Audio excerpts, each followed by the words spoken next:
United Kingdom leaving. Since I became Prime Minister, I've said we must get on and get Brexit done on October the 31st so that this country can move on.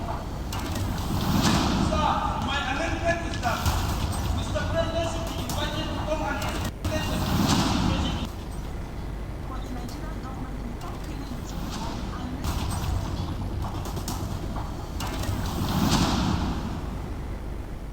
But I remain committed to the United Kingdom leaving. Since I became Prime Minister, I've said we must get on and get Brexit done on October the 31st so that this country can move on. Sir, my amendment is that Mr. President should be invited to come and explain the situation.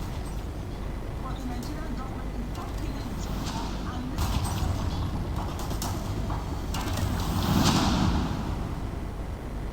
But I remain committed to the United Kingdom leaving.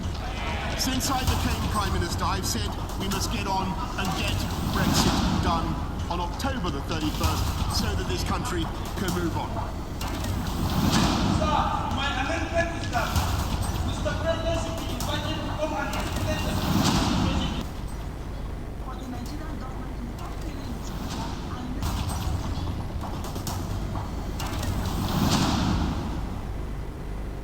Great to have you join us back on Open Conversation this wonderful morning today on Atlantic Television Network.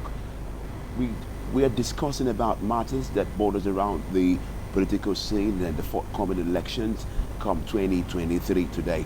And with me in the studio discussing such matters is Barrister Romeo Need and Mr. Precious Ene. Thank you also for coming today. It's a wonderful discussion we've had earlier on where we had the issue of the 2023 elections, APC, PDP, way options on zoning. And right about now, we're moving over to the next thing we have on to discuss, which is the politicians who want to take Buhari's job in 2023. Now, the 2023 presidential election is 13 months away, and some politicians have already been mooted to succeed President Muhammadu Buhari. Campaigns for the 2023 presidential election have now been set in motion.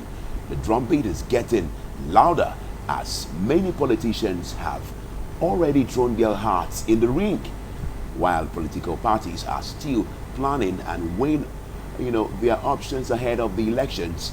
Campaign posters of some presidential hopefuls have started littering the country, just as you have it in Nigeria in every election. Those who posters and billboards are yet to be seen anywhere have been giving us hints about their intentions to run for the highest political office in the country today. So, gentlemen, we've seen what is happening today. A lot of people are coming out now to declare their interest today.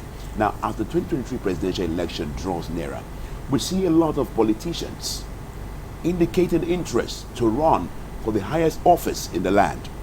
What will you say about the list of politicians that have declared their interest to run for the office of the president, for the next president? I'll take you, Mr. Precious. I think last week, the leader of the APC, Bola Tinubu, met the president to make his intention known to the leader of the party that is interested to run for the presidency. And in the south, and there is this rumor that the former governor of Rivers State, Right Honorable Rotimi Chubika-Mechi, is also interested, though he have not made his intention known. Former governor of Akwa Ibom State, Godswin Akpabio, is also interested. The Ekiti State governor, current governor, is also interested. Pius Ayin in the PDP have already made his intention known to the party. He even visited the Abia State governor, which have given him the support. We have more of these aspirants from the south than in the north. In the north, Kwankwaso, Bukasaraki,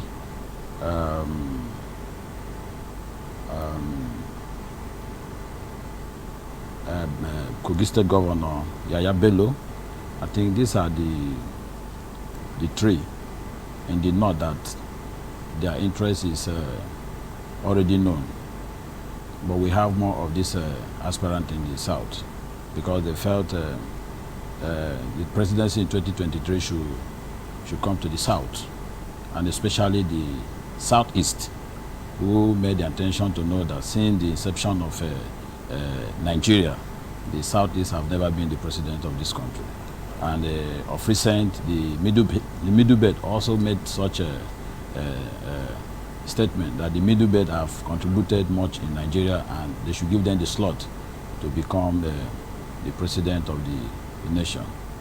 So, and there are more big masquerades that will make their intention known maybe in a couple of months now. And we are looking forward to hear more names. Okay.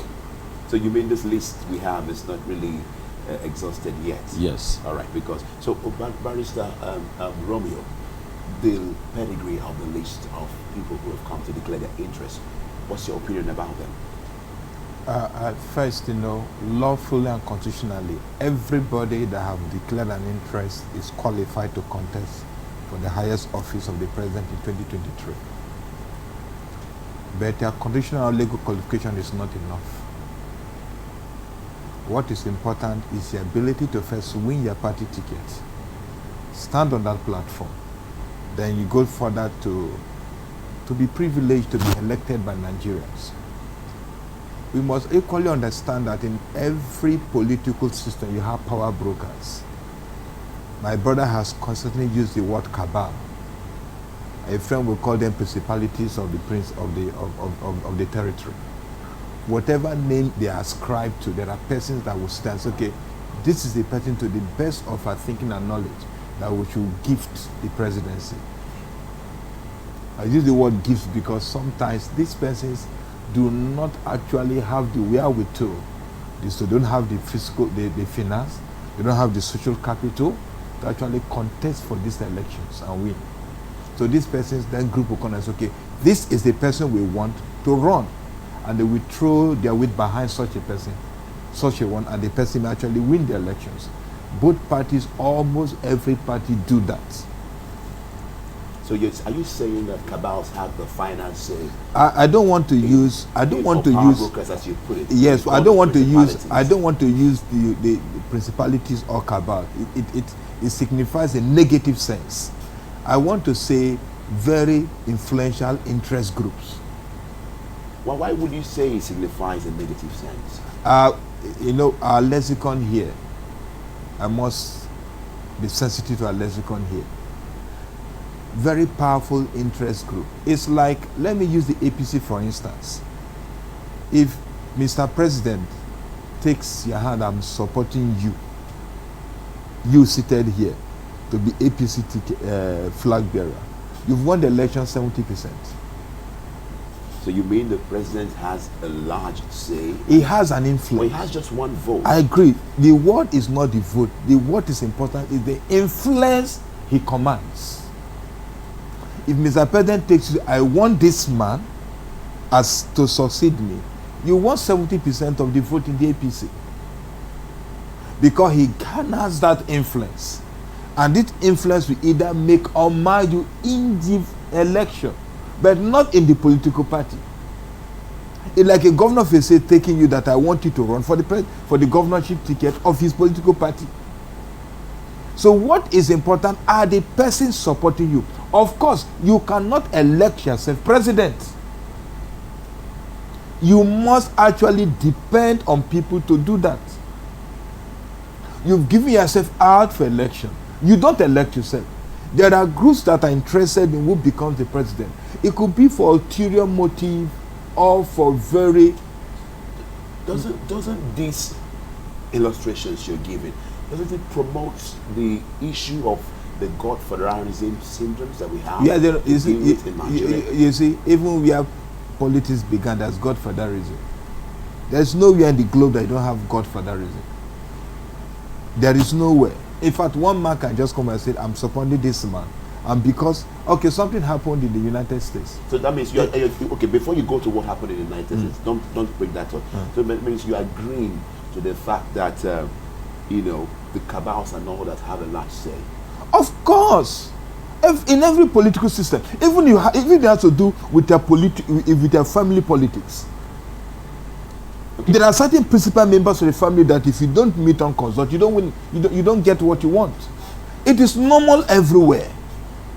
Now, all we need to do as a people, all we need to do as a people is to checkmate the decisions of these principal members of the political party, of the cabal, by, if they give us a candidate that we think is not fit and proper for the particular position, we reject.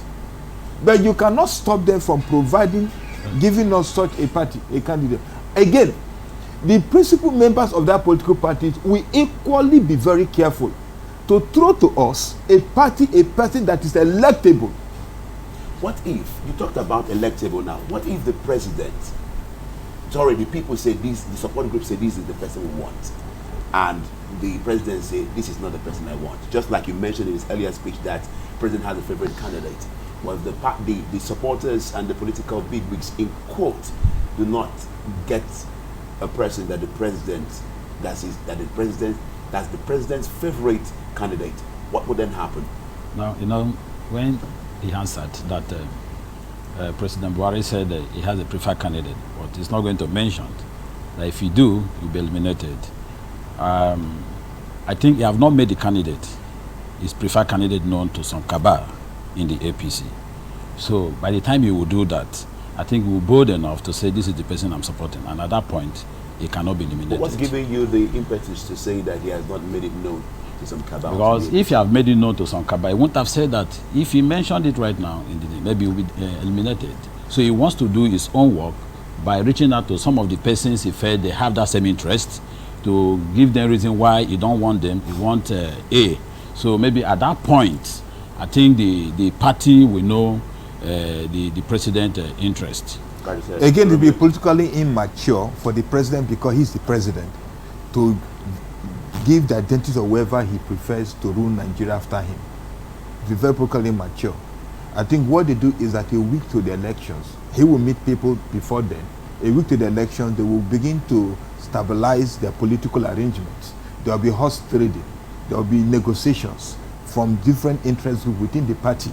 Then on the eve of the election, of the primaries, they will tell in fact, like for instance, if they've discussed, and if, for instance, I'm not saying, if Bola Tinubu Ahmed isn't the preferred candidate of Mr. President, I will expect a situation where there actually be negotiation with the camp of Bola Tinubu. And Bola Tinubu will come out to say, I am no more running. I have accepted and have agreed to support this. And Bola Tinubu will be the one to say, okay, I am saying this person should run. And at that point, the president will come and maybe chairman of the party and say, okay, we have all agreed that this is the candidate we want. At that point, you know that there will be very serious negotiations in depth to make sure that the party do, because of the circumstance of the candidate, do not lose the election. But if they are not able to come to that agreement, then of course it will be dependent totally on forces outside the political party. And for sure, that party will lose the election. Because if you want to go for an election with an external team altogether, you must put your house in order. And you are not dependent solely on, you are not at the mercy of those outside. You must put your house in order, and you try to get as much support that you will get. But if you say, because I am president, I can just, I have the right to candidate which you have, and you don't properly manage it politically, then that influence cannot get you anywhere. So you're saying it's 50-50? It is 50-50. If the political party and the big will say we don't want it, because there are very interest group in the political party. There are many interest groups within an interest group. You must be able to reach out to every one of these ones. And that's why party politics is not a church gathering, where the Holy Spirit decides to tell you what and you people will obey. It must be serious politicking. So, serious politicking here today. But we know the president has so much influence, right? Of course.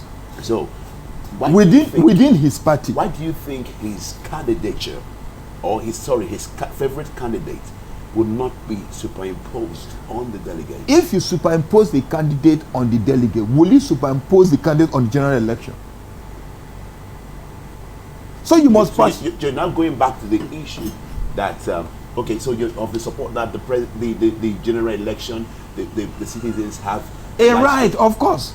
You must persuade your party members, so they will be on ground. If they work for the party, imagine if you decide to force it down their throat on an election day. They decide not to work. What do you do? Is it possible for Nigeria to decide not to work? No, at the level of party structure, it is very, very possible. Because, for instance, if President Buhari imposes the lives of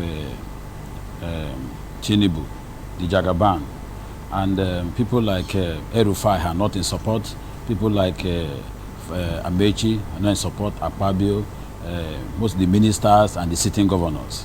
It can't be possible. Looking at the instances you're giving, you know how much the former governor of Lagos State, Bola Ahmed Tinubu, has really, invested in the party and has made sure that the party is actually a formidable force when it came to the 2015 elections and the rest of it.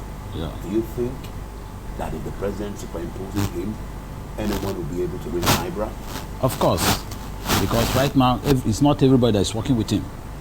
There are different interest groups in the APC. Within the APC cabal, there are different interests. So, based on the question you asked, if the president imposes Bola Tinubu and other, and the governor, 80% of the governor said no, and some of the ministers, it can't work. You have something to Yeah, so let's take the Southwest for example. Tinubu is not just the leader of the Southwest, the leader of the party in Nigeria. But he has still had issues in the Southwest where he's supposed to dominate 100%. I don't know what the relationship is today, but I know he and Akereledu, the governor of Ondo State, had a fuzzy relationship. Even the former Oshu. He didn't support Akereledu for governor. He didn't support the Ogun State governor. They won the tickets without his support. So he was forced at the party because he is a better party man.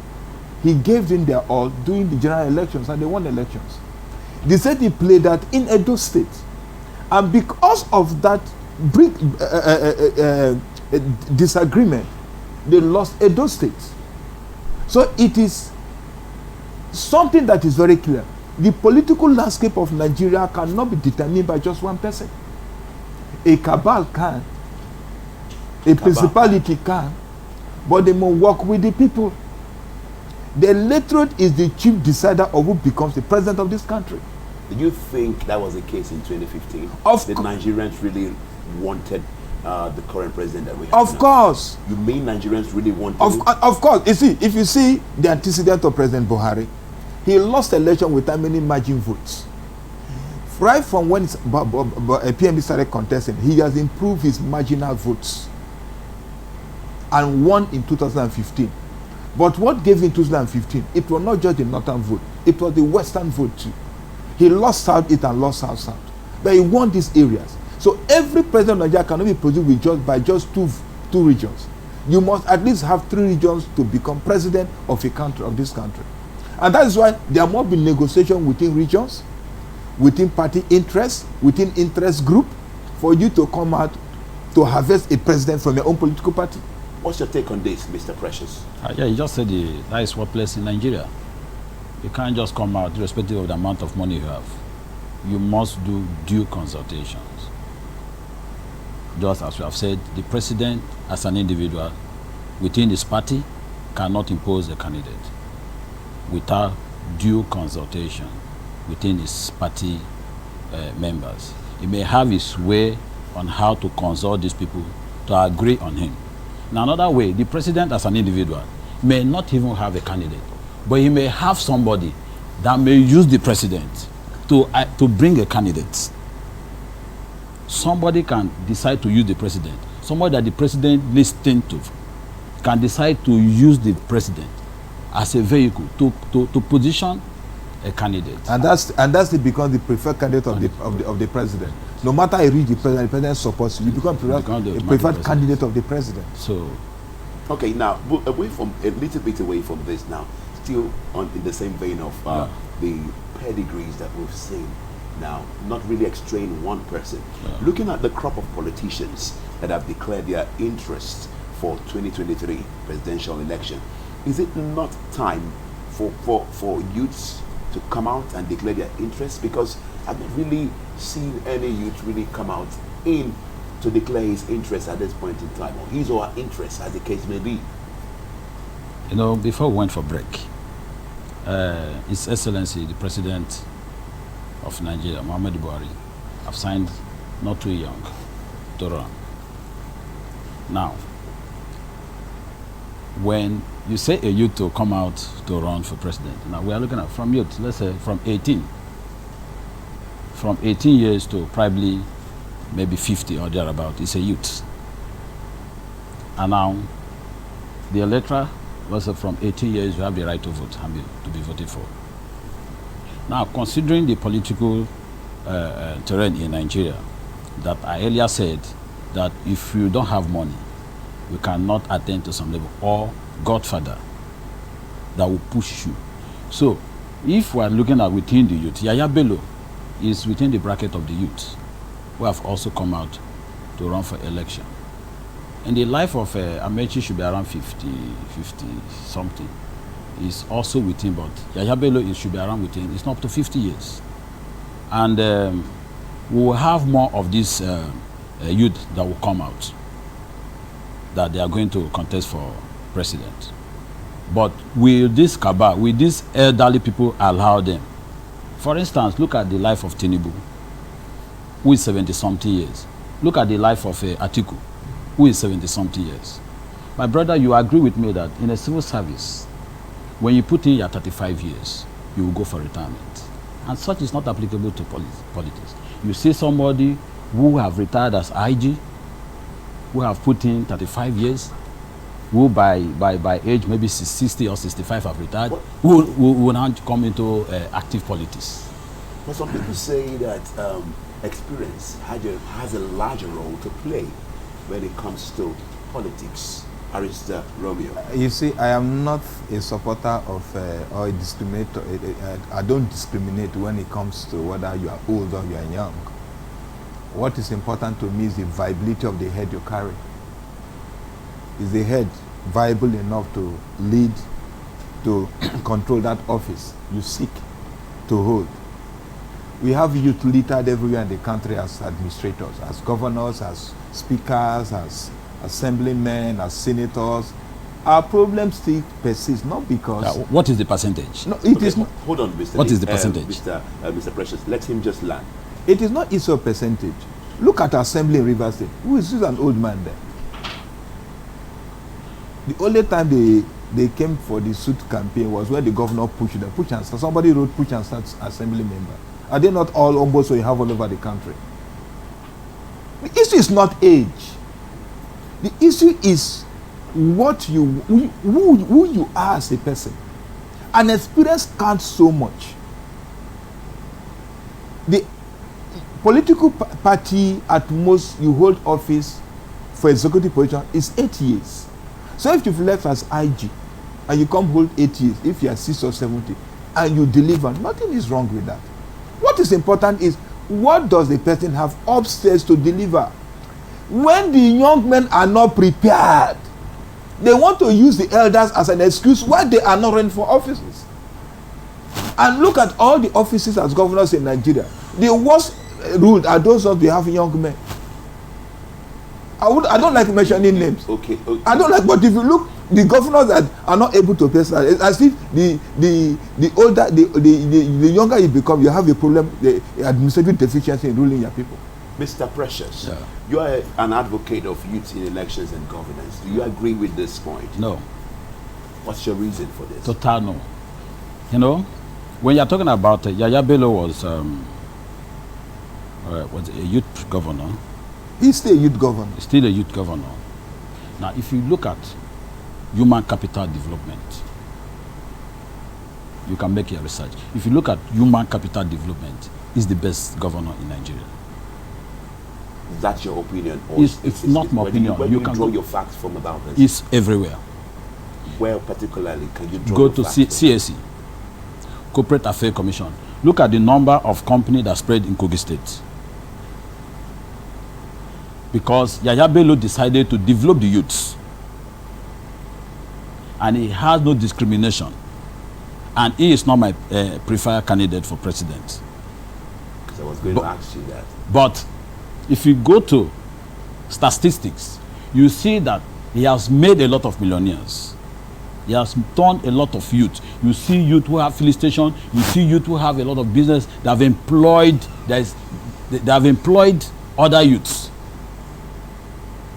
But if you come to River State, which the governor is also a youth, Barrister Nyesowike is within 50, early 50 or thereabout. He's still a youth. Now, for the area you're saying that age does not matter and all that, age matters. Because our current president said that age affected him. Age affected him. And I don't see Mr. President very, very active. Because age affected him mentally, socially, and otherwise. Is it age or health? That the president says doesn't mean he's right. To me, what affected the president when you're talking is about his health, when you're talking about health, and any young man can be sick. age, if you go, age contributes to health. How many young people, let's look at the statistic of people who have health issues. You discover that there are more of elderly people. COVID-19 affected more of the old people. So if you ask me, the three of us here now to stand for like 4 hours, we can't. Bola Tinubu cannot stand. And that's the problem, sir. That's the problem we are having. Atiku cannot stand. What is They important don't have that is energy. And once you are not healthy, mentally, you are not strong. Okay, so tell me. You are not carrying cement or doing bossing in Aso Rock. But you must do mental work. Now, You must think. The mental work is long periods of accumulation of experience. That's what mental work is. If you have given a problem to solve, if you have an experience, you take a shorter time in solving that problem than a man that knows nothing about it. That I'm a governor and I go to be a government house, even at the age of 90. I'm not doing boxing now. Is what I you see, there are certain things naturally that your age help. Age is also an advantage. Those men that are very close to their graves think better than we do because they are more circumspect. If you are not, Do you agree with I'm this? coming. No. Because I'm going to meet my creator. I will do things better than when I don't have so much years lavishing. So the issue of age is that what is important is the health of that person. And you see, what with the kind of lifestyle we live now, with the level of drug violations and abuses, are you telling me this? We actually, the young people are better than the old? What is important is the health of that individual and its mental alertness. If these things are okay, let it be like Methuselah. It is good to go. But a young man that has no head, everything is empty. Is the age that you rule? Do you agree with this? How can young people be sane to really take over power? He said something that most of the young people are not ready. Do you agree that most of the young people are not ready? I wanted to mention the young people that you know. I'm coming now. You see, we are Nigerians. We have not lived in Ghana. We didn't come from overseas. We've been here. Your councillors will tell you. Your assemblymen. Let's go to the local governments. Please, who is old in that? I mean, of them turn out even what they call bylaws in the assembly, in their local assemblies.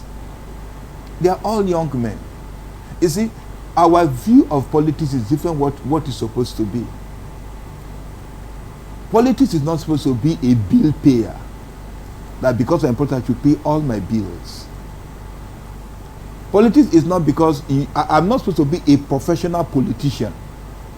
From year to year, I'm in one office or the other, contributing nothing but taking from the national purse. politics is all about service. And if we see that, we can see the virtue in old men, in older men. Because what is important is what the solution the man is trying to profile. And he does that. And you are able to hire men of like minds, like thinking, as ministers or as commissioners. And you must first of all know for them to advise you. There was a time in this country we had a president that said he's confused by the advice given by his advisors. It's because he had no general knowledge and never had such a general knowledge on those issues. Because as president, I should have a general knowledge. I have experts that will tell me, that will micro teach me what I actually want to, that certain specifics. Don't you think age was affecting him there? It is health.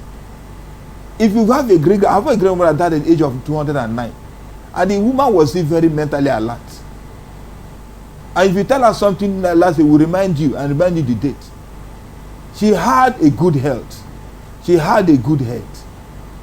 But if she was ill, it is possibly dementia may set in. She will forget. And I'm saying, for you must be ready mentally. It is not your age. You must be mentally ready. So I ask the question: if Tinubu is the most prepared candidate, are you telling us that we should deny ourselves his services because he is old? He is not my candidate, and I have my reasons why I wouldn't want a Tinubu to rule over me. But age is not the reason. We are going to talk about Mr. Precious Ene. We're going to talk about percentage of young people in office today. Yes. It's very few words. Can you really tell me? Because I really don't see young or youths actually that have declared their interest so far. And even if they declare their interest, are they even given some space or leverage by the older ones? No way. The old ones have not given the young ones space in the political space. Now, the current deputy speaker of the River State House of Assembly is a youth. All of them they are youths now. Is anyone that is it old? is on record on his individual capacity what he has done in his consistency. Despite the fact that we have rubber stamp assembly in River State. That's true. Are you sure about this, Barrister Nate? I'm not of his constituency. I'm not talking about my constituency. I'm talking about generally. River State of Assembly as an institution of government is a rubber stamp. How will you substantiate that point? Now, when did the governor presented a budget, 2023 budget, and when did they pass the budget? They did not follow the due process of passing the budget. And it can only, is such assembly who can pass such budget are rubber stamp assembly members. And they are all picked by the governor. And they are playing to the gallery of their master. So you cannot judge that because the assemblies in the River State, majority or virtually all of them in the assembly are youths. And they are not doing well. You cannot judge them on that percentage because they are picked by the governor. And so they will play along with their master. But on individual basis, like the deputy speaker, he has done so much in his consistency. So go back to the issue of the percentage now. Now, the percentage, as he rightly said, how many governors in the 36 states are youths? And when you say this one is youth, now find out what they have done on their own as a governor. Is it not them carrying walking stick? Huh? Is it not them carrying walking stick? No, I'm coming. Like when Rotimi Amechi was the speaker, when Rotimi Amechi was in the assembly, it was just about 32 years. It was about 32 years when he was elected assembly and he was the speaker. Even as close as he was with the governor then, he has never been rubber stamped. There was no time Rotimi Amechi when he was the speaker, they passed budget in 3 days. Okay, now just a round-up questions to this now. Looking at the crop of politicians that have come out to declare, is it a sign or does it mean that the youths are not capable of ruling this country? No, that's not what we are saying. You see, we are 200-something million people. How many people have even declared interest to rule? That shows we are under, there's an under... We have more than 15 now. I'm coming, the interest is not even as large as it should be. It's not. And that is my worry too. In a country of over 250 million, only just 15 or more are the ones showing that they want to rule the country. It shows that people don't have capacity. We don't have capacity. It shows that we fail to prepare. Because nobody, like you said, nobody gives you the presidency when you've not shown preparation. It's only, you're asking for a miracle. A miracle doesn't really happen in political process. You agree with this, Mr. Precious? No. Now, like the youth is saying, nobody will see that because they're the youth and give you the I will president. not agree with him, because when PDP or APC is organizing their rallies, how many old people do you see in the It's rally now. No, I'm asking you, how many people do you see in the stadium? You will see the youths. Wait, no, see now. The You know, reason is it. the fact is that the old people have this syndrome of not carrying the youth along. And any youth, like Lagos State now, Bola Tinubu is projecting the son, which is 35 years, to become the governor. Tomorrow, will you tell me that the governor of Lagos State is a youth? That is Bola Tinubu that is ruling. No, You have agreed with me that just 2 weeks ago, Lagos for Lagos defected from the APC to PDP and said it's time for Lagosians to rule Lagos State. Right. And now the Y23, like in River State, we have the Y23 progressives. And this Y23 progressive, in no distant time, we are going to galvanize all the youth across the nation to pursue a youth president. Is this visible? That's what I'm saying. At what time are you making this organization? Election is next year. It's already defeated before you even start. No. Because a man that has one leg will not plan the same way a man that has two legs. How much do you have to begin to start now? Good. I love the question. You say how much? because you refuse to. You know, you are economical with the truth. No, you are. No, because you don't have money, you begin to plan earlier than now. In fact, we are not to say the why something said which have heard about it. You started reaching out to people, but you are waiting for 2023. And let me be very clearly, and it will happen. I know. I'm not prophesying. Half of you will be bought by one political party. You have by that political party supporting one man and the other woman. All right. Thank you, gentlemen. Wonderful discussion today. Thank you for joining us today. It's been open conversation, and we've been talking about politicians who've declared interest for the highest office in the land, Nigeria today, which is the presidential race that we're talking about today. And we have the likes of several people who've come out. Some of my guests have said that they're not enough. Some have said that the more are still going to really come out today. We get to know this as the day unfolds. And I have been Nnamdi Uzukun and had in the studio barrister Need Romeo. Thank you for coming. Thank you very much. Mr. Precious Ene, thank you also for coming. Thank you. All right, I have been Nnamdi Uzukun, as I said earlier on. Thank you for joining us today. You can follow us on all our social media handles. Facebook and YouTube is at Atlantic Television Network. On Instagram it's at Atlantic TV Network. Remember, peace and unity are the pathway to progress. See you tomorrow at 10 a.m. Thank you. God bless you. But I remain committed to the United Kingdom leaving. Since I became Prime Minister, I've said we must get on and get Brexit done on October the 31st so that this country can move on.